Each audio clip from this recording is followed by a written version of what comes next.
Сүүлийн үед Монгол улсын маань түүх тэр дундаа 13 дугаар зууны үе их эзэн Чингис хааны маань байлдан дагууллын үеийн түүх, цэрэг дайны ажиллагаа, бусад улсыг буулган эзэлж авах арга тактикийн тухай янз бүрийн олон төрлийн бичлэгүүдийг Америк нэгдсэн улс, Англи, Герман, Франц, Орос, Хятад, Япон, Солонгос гээд бараг ихэнх томоохон улсын контент бүтээгчид өөр өөрсдийн хэл дээр хийж сошиал платформудаар цацдаг болжээ. Үүнээс та бүхэндээ сонирхуулахаар ганц нэг сэдвүүдийг нэмж хассан зүйлгүйгээр байгаа чигээр нь орчуулан өргөж байна. Паршин харуулт буюу давхих үедээ эргэж харан харвах. 13 дугаар зууны Монголын морьт цэргүүд довтолж байснаа ялагдсан мэт дүр үзүүлж нуруугаа харуулan зүхтаж байгааг эсрэг тал нь хараад гарцаагүй ялалт алдаж боломгүй мөч мэтэр сандаг. Гэвч бодит байдал дээр энэ нь үхлийн ял авсантай адилхан байлаа. Монголын морьт цэргүүд эсрэг талыгаа араас нь баярлан хөөх энэл мөчийг хүлээж байдаг. Монголчуудын тэсвэр хатуужилтай морьд цагт ойролцоогоор 50-аас 60 км хурдтай давхих зуур Монгол дайчид дайны бүх дүрмийг зөрчсөн сонин үйлдэл хийдэг байв. Тэд дөрөөндөө гутлаа түгжээд цээжээ 180 градус арагш эргүүлэн ном сумаа маш наривчлалтай, хамгийн гайхалтай, бас аимшигтай нь оновчтой харуулж байгаа ондог. Энэ бол паршин харуулт. Зүхтаж байгаа мэт харагдавч том зургаар нь өндрөөс харахад тулааны талбар дахь хамгийн аюултай анчин нь монголчууд болж хуурдаг мөч. Энэ чадварын цаадах физик шинж чанар үнэхээр гайхамшигтай. Монгол наамал ном бол зүгээр нэг зэвсэг биш байв. Эвэр, шөрмөс, хулс зэрэг давхар материалаар хийгдсэн энэ номын татах хүч нь 72 кг хүрдэг байсан нь орчин үеийн олимпийн номоос бараг 2 дахин хүчтэй юм. Давхиж байгаа морины донцлогоо дунд хөдөлж буй байгаа онож харуулахын тулд монголчууд нэг зүйлийг маш сайн ашигладаг байсан нь хөдөлгөөний алдаа юм.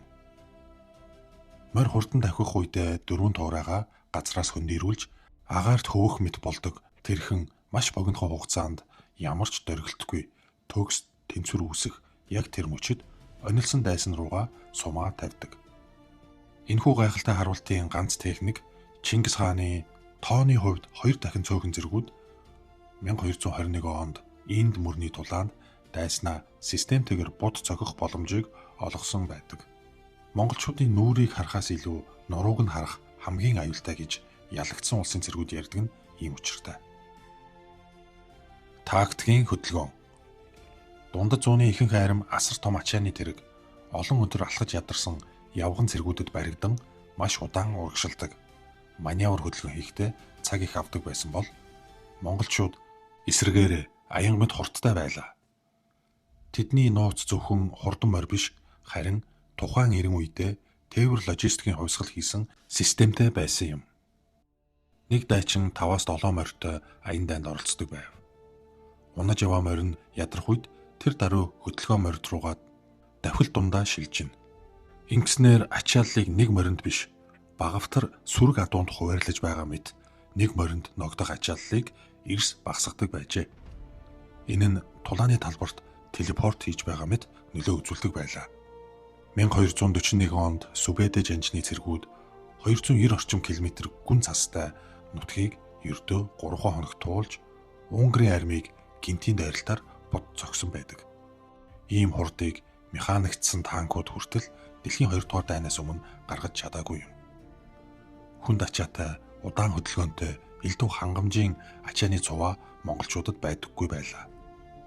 Тэд борц авч явна, бүр шаардлагатай үед морьдынхаа суцаас цус ханаж тижэл болгон хэрэглэж чаддаг юм. Цэрэг тус бүрийн ийм бие даасан байдал нь Монголын армийг дайсны тагнуулчт нь хүртэл хаандаа мэдээлэхээс өмнө гинэт гарч ирж сандрагдаг тийм л хурдтай байцгаасан юм. Монголчууд дайснаа ялахаас гадна цаг хугацааны ойлголтыг давж гардаг байжээ. Мангуудаа ухарч байхдаа эргэж харах паршин ном сум харуултыг морьныхаа давхилттай маш нарийн уялдуулсан гайхамшигт ур чадвар нь Монгол дайчдын маш том давуу тал байсан бол мангуудаа нь эсрэг талдаа сэтгэл зүйн тойрогдол үзүүлэх уран арга байжээ. Монголчуудын зүхтах мэт дүр үзүүлдэг нь зүгээр л нэг ухралт биш. Харин дайсны бардам занг ашиглахын тулд нарийн төлөвлөсөн хуурамч айдас байлаа. Мангуудаа хэмээх тусгай амиа золиослогч бүлэг дайсны төв рүү довтолж, богино боловч ширүүн тулаан хийсний дараа гинэт сандарч зогтож буй мэт дүр үзүүлнэ. Европын бардам рицрийн цэргүүдэд эсвэл Персийн Сахилга баттай дайчдын хувьд монголчуудын энэ зүхтаалт нь тэдэнд маш том боломж мэт харагдан хуурцдаг. Монголчуудын энэхүү өгөөшийг хөөж гүйцэх гэдэг нь тэднийг бүрэн сүрэлд хүргэдэг байжээ. Монголчуудыг зүхтаж байгааг харан хөөрч сагсуурсан эсрэг талынхан хамгаалтын шугамаа эвдэн эмх замраагаа алдаж хар хурдаараа хөөцгöдөг боловч хэсэг хугацааны дараа буюу нэг өдөр магадгүй 2-3 өдрийн дараа үндсэн гол хүчээсээ холдох үед тэдний морид нь туйлдж ядардаг. Яг энэ үед айж ядарсан мэт зүхтаж байсан монголчууд тусгай сумаар дохио өгөхийг сонсмогц гинэт эргэж эмх замбраагүй болсон дайсандаа маш хүчтэй цохилт өгдөг байв. Энэ аргын хамгийн алдартай жишээ нь 1233 онд Калка мөрний тулалдаан бөгөөд тооны хувьд давуу байсан Русын ноёдыг 9 хоногийн турш хуурч эцэст нь бүрэн устгасан юм. Нэрэг Монгол цэрэг эрс дайн тулаанд явж дайсантайгаа нүүр тулахаас өмнө нэрэг хэмээх сургуулалтыг маш төгс сайн эзгээдэг байжээ.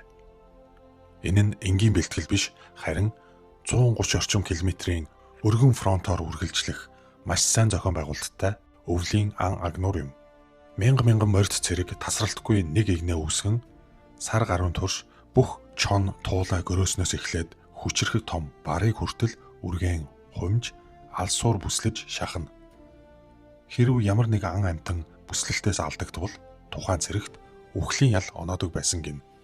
Нэрэг гэдэг нь нэргэх гэсэн утга агуулгатай дайн тулааны симуляц байсан бөгөөд тал нутгийг шатрын хөлөг мэт ашиглан нэг ч үг дуугарахгүйгээр асар олон цэргийг удирдах туршлах чадварыг олгодог байжээ. Эцэст нь бүслэлт хумигдан хаагдахад амьтад хоорондоо шахалдаж хөдөлж чадахгүй болно. Яг энэ үед хавчих товтлогоо оновчтой цохилт зэрэг хамгийн аюултай тактикуудаа монгол цэргүүд туршдаг байлаа. Тэдний энэ бүх бэлтгэл сургуулалт нь бодит тулааны үед эсрэг талынхаа хотууд руу довтлохдоо дайсныгаа цэрэг айрам гэж харахаас илүүтэйгээр харин ан агнуур гэдэг нүдээр хардаг байжээ.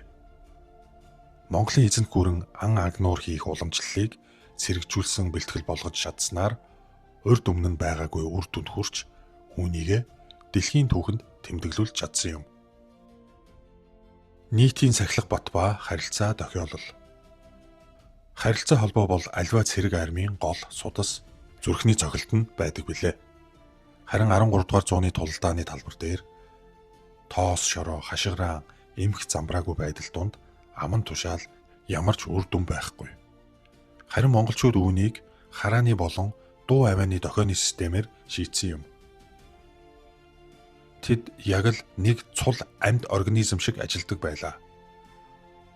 Өдрийн цагаар өнгөт туг ашиглан бүхэл бүтэн ангийг агшин зуур хөдөлгөж чадна. Шөнийн цагаар асаасан бамбар нь түнэр харанхуйдч армийн зохион байгуулалтыг алдагдуулдаггүй байв. Энэ бүх тохиолдол дундаас шүгэлдэгч сум нэртэй дохио онцгой бас нөгөө талаараа цусан далай думбуулах хамгийн аимшигтай дохио байлаа. Тусгаалan хөндөлсөн сумны хошуу агаарыг зүсэхдээ жихүүдээс төрүүлэм эсрэх дуу гаргаж дохио өгснөөр бүтэн цэрэг армийн дуун чиглүүлэгч болж өгдөг байжээ. Монгол цэргийн жанжин тодорхой чиглэлд ийм сум харвахад мянган харваач тэр дуун дохио чиглэх зүг рүү зэрэг сум тавьж дайсны байг бараг механик наривчлалтайгаар суман мөндрөөр бүрхдэг байлаа.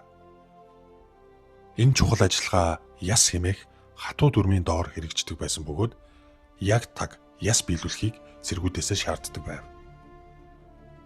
Дайсан талын айрам нь тус тусдаа тоглолт хийсэн тулалддаг байсан бол монголчууд нэг оюун ухаантай нэг цул бие организм мэт тулалддаг байсан нь дундад зууны түүхчдэд огт үзэж хараагүй бас сайн ойлгож хүлээж авч чадахгүй үзэгдэл байсан бөгөөд монголчуудыг хар шид ашиглаж байна гэж итгэхэд хүргэсэн байна. Стратегийн хууралт. Монголчууд сэтгэл зүйн дайнд маш гарамгай байсан бөгөөд цус урсгахаас ч өмнө ялалт байгуулж чаддаг байсан юм. Тэд дайнд хүлээн зөвшөөрөгдөх ойлголт бол бодит байдал гэдгийг маш сайн мэддэг. Дайсны тагнуулчдад асар их хүч, олон мянган дайчид ирж байна гэсэн ойлголт өгөхийн тулд мордоосоо модны мөчөр уйдаг байв. Давхих үед энэ нь асар их тоос босгож хэдэн зуун мянган цэрэг хөдөлж буй мэт харагдуулна. Энэ энгийн арга заримдаа хамгаалалтын цэргүүдийг айлган хэрэм цайзаа орхин зугатаахад хүргэдэг байлаа. Монгол дайчид зөвхөн тоосч биш, сүнсэн цэрэгч ашигладаг байжээ. Нэг цэрэг олон морьтой явдаг тул сул морин дээр эсхийгээр хүний дүрс хийж тогтоосноор өөрсдийн тоог хиймлэр нэмэгдүүлдэг. Алсаас харахад асар том довтлогооны хүч уулаглан дайрах мэт харагдана. Тэд мөн гал ашигладаг. 1220 онд Хорезмын эсрэг аян дайнд Чингис хаан нэг цэрэг бүрийг шөнө хоноглохдоо 5 илүү түүдэг гал асаахыг тушаасан юм. Шөнө дэлхийн ертөнцийг тэр чигээрээ Монгол цэргүүд бүрхсэн мэт түүдэг галыг эсрэг талын цэргүүд нь хараад өглөө болохоос өмнө аль хэдийн сэтгэл санаагаар ялагдсан байдаг байжээ. Хүнд морин цэргийн цохилт. Гэхдээ монголчууд зөвхөн ном сумаар харваад зүгтдэг байсан гэж ойлгвол маш буруу, аюултай эндүрэл болно. Хөнгөн морин харваачид дайсныг сулруулсны дараа хишигтэн буюу хүнд морин цэргүүд эцсийн цохилтыг өгдөг байлаа. Эдгээр элит анги нь хааны төмөр нудраг байжээ. Төмөр хуйг дуулгаар бүрэн хамгаалагдсан морьтой дайчид шийдвэрлэх довтлогооныг хийдэг. Тэд учир утгагүй замбраагүй дайрдаггүй. Харин дайсан ядарч эмх замбраагаа алдсны дараа дохио өмөгц тэд ном сумаа орхиж 3-4 м урт чад барин асар их кинетик энергитэйгээр дайсныхаа игнэнд мөргөн орж бамбай болон бусад хамгаалалтын шугамуудыг шууд цөмөлдөг байлаа. 1241 оны Мохигийн тулалдаанд энэ хүчрхэг цохилт Унгарын шилдэг рицар баатруудыг бут нэргсэн байдаг. Ингэснээр жижиг тулаанд ном ялдагч эзэнт гүрнийг чад байгуулдаг гэдэг үгийг баталсан юм. Бэхлэлт сэтлэх инженерчлэл. Монголчууд нүүдэлчд учраас эхэндээ чулуун хэрмийг хэрхэн яаж эвдэх талаар ямар ч мэдлэггүй байсан боловч эцэст нь дэлхийн хамгийн шилдэг бүслэлтийн маструуд болж хувирсан юм. Монголчуудын энэ нууц нь шин зэвсэг зохион бүтээхэд биш, харин инженерийн авиаснуудыг олж ашиглаж чаддагт байсанд байгаа юм а. Ялалтын дараа тэд зөвхөн гар урчууд инженерүүдийг амьд үлдээж өөрсдийн зэрэг айрамдаа нэгтгэдэг байжээ. Ингэснээр Хятадын дар бүтээж чаддаг хиймчдээс эхлээд Персийн математикчид бүх улсаас цуглуулсан шилдэг инженерүүд хамтдаа ажилладаг судалгаа хөгжүүлэлтийн багийг бүрдүүлж чадсан юм. 1258 он гэхэд Багдадын хэрмийг эзлэхдээ монголчууд нэгэн зэрэг 1000 орчим төрөл бүрийн машин механизм ашиглахаар авчирсан байдаг. Хятадын олон сумд харвах төхөөрөмж бараг л Катюша гэсэн үг. Персийн трибушет гэх харвах зэвсгийг хослуулан ямар ч бэхлэлтэд халдаж чаддаг байлаа. Мөн аянгийн нэргэлт гэх нэртэй одоогийнхоор бол тесрэх гранат ашиглаж байсан юм. Ийхүү монголчууд өрн дорны шилдэг оюун ухааныг нэгтгэснээр ямар ч цайз хэрэм, саад бэрхшээл тэднийг зогсоох боломжгүй болжээ. Байгаль ертөнцийг дайн тулаанд ашиглах. Зарим үед хатуу хад чулуу ган төмөрч үр дүнгүй байх тохиолдол гардаг. Энэ үед монголчууд байгаль дэлхийг өөрийг нь зэвсэг болгож ашиглаж чаддаг байлаа. Тэд дайны бүх уламжлалт дүрмийг үл тоомсорлож газар нутгийн байгалийн өгөгдлийг маш үр дүнтэй ашиглаж чаддаг байсан. Хэрв тухайн хот хэд сайн бэхлэлт хамгаалттай байвал монголчууд газар зүй физикийн үйлчлэлийг өөртөө ашигтайгаар ашигладаг. 1221 онд Үргэнч хотыг бүслэхдээ тэд мянган олзлогсдыг дайчилж Амударья мөрний урсгалыг өөрчилсөн юм. Монголчууд хотын хамгаалтыг шууд цохилт болж очих хүчтэй үерийн усаар хэмх цөмлөж байсан бөгөөд энэ нь тэдний хувьд жижигхэн арга байсан бөгөөд хамгийн аимшигтай биологийн зэвсгийгч монголчууд ашиглаж байсан байдаг. 1346 онд Кафа хотыг бүслэх үед монголчууд трибушет буюу харвах төхөөрөмж ашиглан тахлаар халдварласан өөрсдийн цэргүүдийн цогцыг хэрэм дагуулan шидэж байлаа. Тэд тахлын вирус мянган сум харвснаас ч илүү үр дүнтэй байж чаднаа гэдгийг маш сайн мэдж байж, худаг хордуулж байгаль орчныг дайсны эсрэг эргүүлснээр монголчууд дайны хар урлагийг эзэмснээ харуулж чадсан. Монголчуудыг ирэхэд хүмүүн ертөнц байтугай дэлхийн ертөнц өөрөө аль хэдийн бууж өгсөн байдаг байлаа. Амьд Бамбай харааш. Монголчуудын хувьд хотын оршин суугчид зүгээр нэг эзлэгдэж олзлогдох ёстой хүмүүс биш. Харин ашиглаж болох тактикийн нөөц байлаа. Үүнээс амьд Бамбай хэмээх аимшигтай арга үүссэн юм.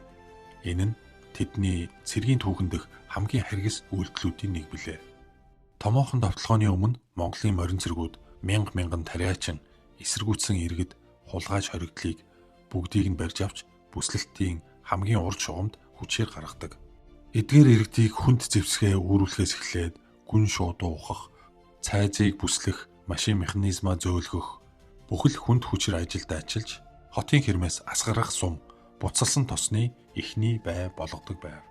Нөгөө талаараа цайз хэрэм хотоо хамгаалж байгаа цэргүүдийг аимшигтай сонголтын өмнө авчирдаг. Өөрийн ард иргэдийг харваж хөнөөх үү? Эсвэл монголчуудыг хэрэм цайзыг нэвдэлж эзлэн авахыг зүгээр хараа зогсох уу? Амьд Бамбай ашиглах давуу тал маш их байжээ. 1221 онд Нишапурын бүслэлтийн үеэр нэг монгол цэрэгт ногдох 10 орчим нутгийн иргэн хэрмийн өмнө золиослогдсон гэж үздэг.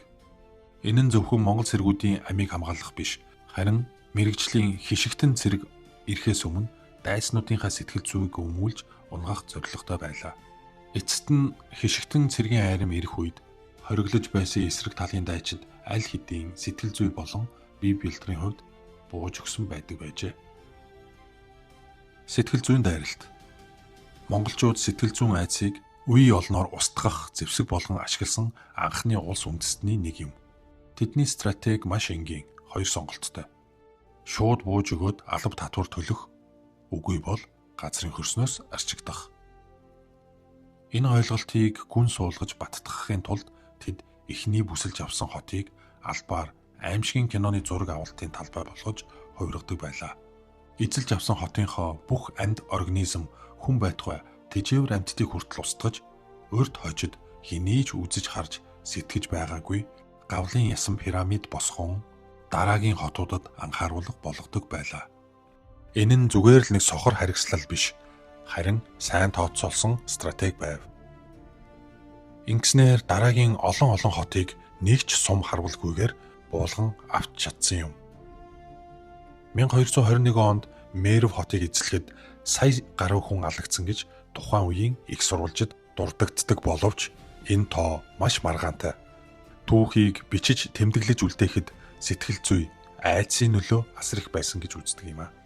Энэ бүхний үр дүнд Аз, Европ төв даяар бууж өгөх соёл үүсэж, Монголын цэрэг дайчид алсаас харагдах төдийд л тухайн улсын хаад сандарч бууж өгөх эсвэл зүхтгаа боддог болцоожээ. Ям систем. Номхон далаагаас Италийн Вена хот хүртэл бараг дэлхийн тал шахуу 23 сая гаруй квадрат километрийг хамарсан Монголын эзэнт гүрэн мэдээлэлээ хэрхэн солилцдог байсан бэ гэдэг асуултыг хүн бүр асуух нь ойлгомжтой. Хариулт нь ям. Ям гэдэг нь 13 дугаар зууны өнөөдрийнхөөр маш өндөр хурдны интернет юм. Энэ нь 40 км тутамд байрлуулсан 1500 гаруй өртөөнөөс бүрдэх шуудан тагнуулын сүлжээ байлаа. Мэдээ дамжуулж хүргэх элч нар өдөржин тасралтгүй давхих тул дотор эрэхтнээ хамгаалan бие чанга боож аваад эзэнт гүрний өнцөг болон бүрлүү зогсоо зайгүй давхицаадаг байжээ. Энэ системийн ачаар хааны зарлиг өдөрт 200 км хурдтай эзэндээ хүрдэг. Хятадд гарсан бослогын мэдээг Перс дэх хаанд хэдхэн 7 хоногийн дотор мэдэгдэж чаддаг байлаа. Тухайн үедээ энэ бол пуужингийн хурд, бараг гэрлийн хурд байсан юм. Энэхүү ям нь дээр дурдсан бүх тактикийг хооронд нь холбох бараг хүний мэдрэлийн систем шиг ажилдаг байсан бөгөөд хэдэн зуун километрийн хол зайд байрлах түмт цэргийн ангиудыг төгс уялдуулж чаддаг байжээ. Ингэснээр тархаа бутархай нүүдэлчдийг нэг бүхэл нэгдсэн хариу үйлдэлтэй хүнд ч дийлдэшгүй нэг цул организм болгож чадсан билээ. Орчуулга маань энд хүрээд өндөрлөж байна. Хэрэв та 13 дугаар зууны үеийн монголчууд их эзэн Чингис хааны эхлүүлсэн байлдан дагууллын үеийн түүхийг сонирхдог бол өнөөгийн ертөнцийг үндэслэгч эзэн Чингис хаан номын зохиолч Жак Weatherford Wang Ярилцлагаас сонирхолтой хэсгүүдийг нь төвөрлөн орчуулсан бичлэгийг маань бас манай сувгаас үзээрэй. Subscribe, like, share дарж сувгийг маань дэмжихийг танаас хүсье. Дараагийн бичлэгээр уулзтлаа. Түр баяртай. Гэт бичлэгээ дуусгах яг энэ үед хоорондоо дайтаж байгаа Израиль, Ираны төрийн удирдлагууд хохирогч сэтгэхүйгээр Чингис хаан болон монголчуудтай хамааралтай өгүүлбэр хэлсэн нь олон улсад баггүй шүүмжлэл дагуулад байна. Энэ тухай товч мэдээг бичлэгийн төгсгөлд оруулахар шийдлээ. Та өөрийн бодлоо комент хэсэгт заавал үлдээгээрэй. Сүүлийн үед Чингис хаан болон Монгол улсын нэр Иран, Израилийн эрх баригчдын дайнтай холбоотойгоор хийж байгаа альва мэдэгдэл сошиал сүлжээнд дэх нийтлэлүүдэд удаа дурддах болоод байна. Гэхдээ сайнараа гэхээс илүүтэй харлуулсан муу муухай байдлаар. Тухайлбал Израилийн эрх баригчдын тухайд дайныг зөвтгөхдөө нөгөө талд Ираны эрх баригчдын тухайд израильчуудыг балмад хэрцгий гэж шүүмжлэхдээ энэхүү манай улсын хааны нэрийг дурдж байгаа юм а. За хамгийн сүүлд гэхэд 4-р сарын 5-нд Өмнөд Африк дахь Иран улсын элчин сайд Ям X хуудаснаа дараах постыг нийтэлсэн байна. Түүхэнд монголчууд Иранд товтлох үедээ олон томоохон хотуудыг сүйтгэж, дэд бүтэц номын сан соёлын төвүүдийг устгасан. Өнөөдөр Дональд Трамп болон Беньямин Нетаньяху нар үүнтэй яг адил үйлдэл хийж их сургууль, шинжлэх ухаан, соёлын байгууллагуудыг устгаж байна. Одоо тэгээд Чингис хаан болон түүний байгуулсан эзэнт гүрэн хаан байна. Дональд Трамп, Беньямин Нетаньяху үүнээс ч дор хувь заяатай тулгарх болно гэсэн ийм нийтлэг оруулсан байна. Гэхдээ энэ бол анхны тохиолдол биш. За үүний өмнө 3-р сарын 20-ны өдөр Израиль, Ираны эрх баригчид мөн Чингис хааны талаар ярьж байсан. Тухайлбал Израиль улсын ерөнхий сайд Беньямин Нетаньяху шууд дамжуулалтын үеэр Есүс Христ Чингис хаанаас давуу байж чадаагүй. Хэрвээ хангалттай, хүчтэй, хэрцгий эрх мэдэл нөлөөтэй бол муу сайныг ятдаг, түрэмгийлэл хүлээцтэй байдлыг давтгаа гэж хэлсэн байна. Үүний хариуд Иран улсын гадаад хэргийн сайд Аббас Аракчи Беньямин Нетаньяху манай бүс нутгийн түүхэндх хамгийн харгас аллагыг үйлдэгч Чингис хааныг магтан сайшааж байгаагаас нь харахад дайны гэмт хэрэгтэн хэмээн эрен сурвалжлагдж байгаатай нь яг нийцэж байна гэсэн. Ийм нийтлэлийг X сүлжээнд оруулсан байна. Үүний дараагаар Израилийн ерөнхий сайд Беньямин Нетаньяху Ираны дайны талаар энэхүү телевизийн шууд дамжуулалтын үеэр Чингис хаан, Есүс Христ хоёрыг харьцуулж ярьсныхаа улмаас олон нийтээс ихээхэн шүүмжлэл дагуулсан. Шууд нь цацагдсны дараа хэнийг ч доромжлох гутаах сэтэл байгаагүй гэдгээр тайлбарж тодруулга хийхэд хүрсэн байна. Тийхүү тайлбар хэлэхдээ Беньямин Нетаньяху англи хэлээр дахин мэддэл хийж уг санаа нь өөрийнх нь бол биш, Дюрантих гэдгийг онцолж, суртахууны хувьд давуу соёл иргэншиж гисэн өөрийгөө хамгаалах хүчгүй бол хэрцгий дайсанд ялагдаж олно гэж тайлбар өгсөн. Энд монголчуудыг соёл иргэншлийн хувьд доогуурайсан мөн хэрцгий зэрлэг байсан гэж тодорхойлсон байгаа нь харагдаж байгаа. Мөн энэ үүнийг тайлбарлахдаа өөрийнх нь бол биш, Дюрант буюу түүхч судлаачийн үгийг ашигласан гэж ийм тайлбар өгсөн байна. Энэхүү нэг талаар Беньямин Нетаньяхугийн үг христийн шинтнуудын дургуутслыг өдөөж, нөгөө талаараа монголчуудын хувьд гэсэн ялгаагүй дайн дажныг зөвтгөхдөө Чингис хааны нэрийг дурдж байгааг шүүмжлэх хүмүүс чамгүй их байна. Мөн дашин дуртахад Ираны гадаад хэргийн сайдын дурдсан Чингис хаантай холбоотой нийтлэлийн тухайд энэ нь 1219-с 1221 оны үед монголчууд хоризмын эсрэг хийсэн дайныг хэлж байгаа бололтой. Тодруулах юм бол 1218 онд Отрар хотын захирагч Иналчуг Монголын худалдаачдыг хороосон гэгддэг. Үүний дараагаар Чингис хаан ичээлгэж Иналчугийг тушаахыг шаардсан боловч хоризмын шах Мухаммед мөн Монголын элч нарыг алж доромжилсон. Эцэстээ 1218 оны сүүлээр монголчууд хоризмын эсрэг аян дайныг эхлүүлэхэд хүргэсэн гэж үздэг.